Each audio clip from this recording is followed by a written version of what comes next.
नमस्कार. सत्यपरिचितमध्ये मी इरफान सैद आपल्या सर्वांचं स्वागत करतो. मीरा भाईंदर शहरामध्ये ठिकठिकाणी गणेश मूर्तींचं विसर्जन करण्यासाठी कृत्रिम तलाव हे महानगरपालिकेकडून बांधण्यात आले आहे. मात्र आता हेच कृत्रिम तलाव वादाच्या भोवऱ्यात सापडले, कारण की एका कृत्रिम तलावाला बनवण्यासाठी जवळपास 3,10,000 रुपयांचा खर्च आला आहे. याच विरोधामध्ये मनसेने आवाज उठवला आहे आणि याच्यामध्ये भ्रष्टाचार झाल्याचा आरोप केला आहे. माझ्यासोबत आता मनसेचे काही पदाधिकारी आहेत, त्यांच्याकडून आपण जाणून घेऊया की नेमकं कशा प्रकारे याच्यामध्ये भ्रष्टाचार झाला आहे. दादा, काय सांगाल? आज तुम्ही इथे उभे आहात, पाठीमागे कृत्रिम तलाव आहे. या कृत्रिम तलावाची महानगरपालिकेकडून एक ठेकेदार नेमण्यात आला आहे आणि त्याच्यामध्ये भ्रष्टाचार झाल्याचा तुमचा आरोप आहे. काय नेमका आरोप आहे? कशा प्रकारे याच्यामध्ये भ्रष्टाचार झाला आहे?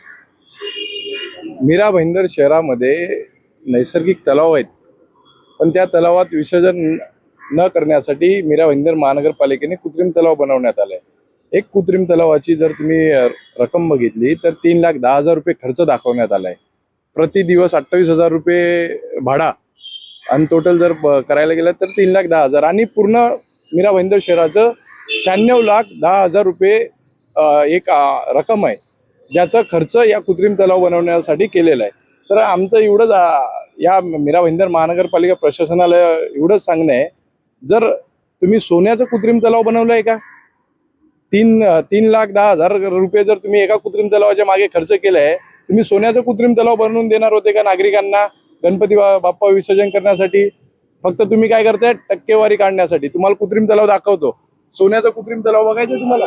हे बघा, हे बांबूने, फक्त बांबू लावून, बांबू आणि ते बॅरिकेड सारखं लावलेलं आहे. बाकी एक कृत्रिम तलाव बघू शकता तुम्ही. म्हणजे तुम्ही जनतेचा टॅक्सचा जो पैसा आहे तो अशा प्रकारे वाया घालवताय. लोकांचे फक्त पैसे टॅक्स वसुली जबरदस्ती करता आणि ते पैसे असे वाया घालवता तुम्ही. हे कुठे चालणार नाही तुमचं. महाराष्ट्र निर्माण सेना याच्या विरोधात रस्त्यावर उतरेल आणि ज्या पद्धतीचं तुम्ही लोकांना प्रेशर करतायत की कृत्रिम तलावामध्ये विसर्जन करा, पण तुम्ही त्या कृत्रिम तलावाला त्या टेंडर कॉपीमध्ये जर बघितलं तर चांगल्या पद्धतीचं फुलांनी वगैरे सजवलं पाहिजे. इथे तुम्ही जर बघितलं असाल, फक्त 10 झाडं ठेवलेले आहेत. म्हणजे 10 झाडं दाखवून असं दाखवतात की आम्ही खूप चांगल्या पद्धतीने सजवलेलं आहे. त्या कृत्रिम तलावाची परिस्थिती बघितली तर किती खराब अवस्थेत आहे. त्यात मूर्ती विसर्जन केल्यानंतर त्या मूर्ती कुठे नेल्या जातात, काय केला जातो, याचा तुम्ही नागरिकांना काही सूचना देत नाही, काय सांगत नाही आहेत. नागरिकांच्या भावनेशी तुम्ही खेळायचं काम करतायत. आणि जे नैसर्गिक तलाव आहे यात विसर्जन करू नका सांगतायत. शासनाचा GR आहे म्हणून दाखवतात, सुप्रीम कोर्टाचा आदेश आहे म्हणून दाखवता. तुम्ही शासनाच्या GR वर किती GR आल्यानंतर कामं करतात का? त्या GR पद्धतीने कामं करतात का? करत नाही. शासनाने ऑर्डर दिलेली की हे बांधकाम करा, तोडा, ते बांधकाम तोडा, तेव्हा तुम्ही काय करतात, त्या बांधकामाला संरक्षण देता. तसंच या लोकांच्या भावना याच्याशी जुळलेल्या आहेत आणि तुम्ही त्या भावनाच्या काय करतात, पोलीस प्रशासनावर पुढे करून त्या लोकांच्या भावनाचा उद्रेक करतायत आणि तुम्ही राई मुर्दा मोरया गावामध्ये नागरिकांना विसर्जन करण्यापासून रोखतायत. तरी आम्ही नागरिक मोठ्या संख्येने त्या ठिकाणी जमणार आहे आणि येत्या 5 दिवसाच्या गणपतीचं विसर्जन आम्ही तलावामध्ये करणार आहे.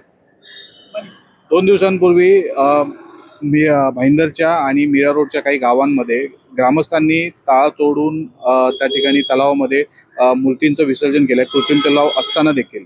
मात्र याच्यामध्ये कुठे ना कुठे महानगरपालिकेकडून जनजागृतीचा अभाव असल्याचं दिसून येतंय का? याच्यावर आपलं काय मत आहे? बाकी गोष्टीमध्ये आम्ही 1 नंबर 2 नंबर असं करत महानगरपालिका फिरते, चांगली जनजागृती करते, पैसा खर्च करतो, पण तुम्ही सुप्रीम कोर्टाची ऑर्डर याबद्दल तुम्ही जनजागृती का नाही केली? नागरिकांच्या घराघरापर्यंत का नाही पोहोचले? गावागावापर्यंत का नाही पोहोचले? कारण यात कुठेतरी महानगरपालिका मागे पडलेली. जनजागृती करण्यामध्ये महानगरपालिका अपयशी ठरलेली आहे. त्यांच्या जाहिराती कुठे दिसली नाही आहेत. फक्त कुठेतरी एक बोर्ड लावतात. कुठे 1 दिवस पहिला तुम्ही नागरिकांना सांगतायत की कृत्रिम तलाव बनवलेले आहे, त्यात विसर्जन करा, जबरदस्ती करतायत, गुन्हा दाखल करू, हे करू, ते करू, तुम्ही नागरिकांना सांगतायत. तुमचा जाहिरात विभाग काय करतोय? तुमचा जाहिरात विभाग झोपलाय का? लोकांपर्यंत का नाही पोहोचला? एक महिना झाला सुप्रीम कोर्टाची ऑर्डर होती, मग तुम्ही 2 दिवस पहिला का लोकांना सांगतायत कृत्रिम तलावात विसर्जन करा? 2 दिवस पहिला कुठे झोपले होते का तुम्ही?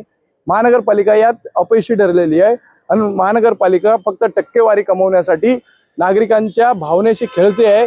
कारण आज जर या कृत्रिम तलावामध्ये विसर्जन केलं नाही तर पुढच्या वेळेस एक कृत्रिम तलावाचं टेंडर निघणार नाही. यात दरवर्षी यांना टक्केवारी मिळते, टेंडर काढल्यानंतर त्यांना मलाही मिळते. हे देवाला सुद्धा सोडलं नाही. तुम्हाला लाज वाटलं पाहिजे. देवाला सुद्धा यांनी सोडलं नाहीये. विचार करा, टक्केवारी देवाच्या नावाने सुद्धा यांना टक्केवारी पाहिजे. असले आपले अधिकारी भ्रष्ट अधिकारी आहेत. प्रशासन तुम्ही भ्रष्ट आहेत. तुम्ही फक्त देवाच्या नावाने टक्केवारीसाठी तुम्ही हे कृत्रिम तलाव बनवलेला आहे. बाकी तुमच्या याच्या मागची भावना काहीच नाही आहे. जसं की आपण पाहू शकता, मीरा भाईंदरमध्ये जे कृत्रिम तलाव बनवण्यात आले त्याच्यामध्ये मोठ्या प्रमाणात भ्रष्टाचार झाल्याचा आरोप मनसेतर्फे करण्यात येत आहे. या सर्वांवर आता मीरा भाईंदर महानगरपालिका आयुक्त काय खुलासा करणार याच्याकडे सर्वांचं लक्ष लागलं.